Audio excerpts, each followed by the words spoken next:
ஒரு காலத்தில் ஒரு அரசர் இருந்தார். ஒரு நாள் அவர் தனது குதிரையில் அமர்ந்து காட்டு வழியாகச் சென்றார். அது ஒரு சந்தன மரக்காடு. காடே முழுவதும் சந்தனத்தின் மனம் கமழ்ந்தது. காற்று வீசும் போதெல்லாம் இனிய வாசனை 4 திசைகளிலும் பரவியது. அரசர் ஆழ்ந்து மூச்சு விட்டார். அந்த மனம் அவரது மனதை மயக்கியது, அமைதியை தந்தது.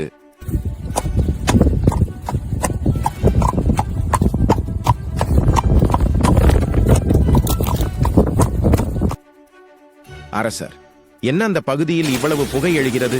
யார் அங்கே? என்ன எரித்துக் கொண்டிருக்கிறீர்கள்? அரசர் கோபமாக கேட்டார்.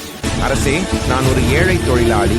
இந்த காட்டில் விழும் மரங்களை வெட்டி விறகுகளை எரித்து கரியாக்கி விற்று என் குடும்பத்தை காப்பாற்றுகிறேன். இதுவே என் வாழ்வாதாரம். என்னை மன்னித்து விடுங்கள் அரசே. உன் நிலையை கண்டு என் மனம் மிகுந்து வருந்துகிறது. உன் வாழ்க்கையை மாற்ற நான் இன்று ஒரு வரம் வழங்குகிறேன். இதோ, என் ஆளுமைக்குள் வரும் இந்த சந்தனக்காடு முழுவதும், உன் கண்களில் பட்ட தூரம் வரை பறந்துள்ள எல்லா காடுகளையும் நீ எடுத்துக்கொள். இதனை நான் உனக்கு அன்பளிப்பாக வழங்குகிறேன். இனி உன் வாழ்க்கை கவலையின்றி செழிக்கட்டும். சில வருடங்களுக்கு பிறகு அரசர் சந்தன காட்டிற்கு வந்தார். இங்கு ஒரு ஏழை குடியானவன் வசித்து வந்தானே. நான் கொடுத்த மரங்களை வைத்து இந்நேரம் அவன் ஒரு சிற்றரசனாக ஆகியிருப்பான் என பெருமை கொண்டார். சிறிது தூரம் சென்றதும் மீண்டும் ஒரு இடத்தில் புகை வந்து கொண்டிருந்தது. அங்கு சென்று பார்த்தார் அரசர். அதே குடியானவன் மரங்களை இரண்டு எரித்துக் கொண்டிருந்தான். காடுகள் அனைத்தும் எரிந்து நிலங்கள் தீந்து போய் கிடந்தன. அரசர் மிகவும் மன வருந்தினார்.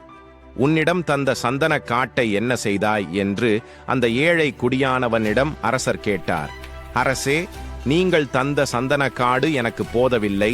ஆகையால் மீதி இருக்கும் மரங்களை வெட்டி கரியாக்கி விற்று கொண்டிருக்கிறேன் என்றார். அப்பொழுதுதான் அரசருக்கு புரிந்தது. தகுதி இல்லாதவனிடம் பொருள், சிறப்பு அறியாதவனிடம் பொருளை கொடுத்தாள் இந்த நிலைதான் ஏற்படும் என அரசர் புரிந்து கொண்டார்.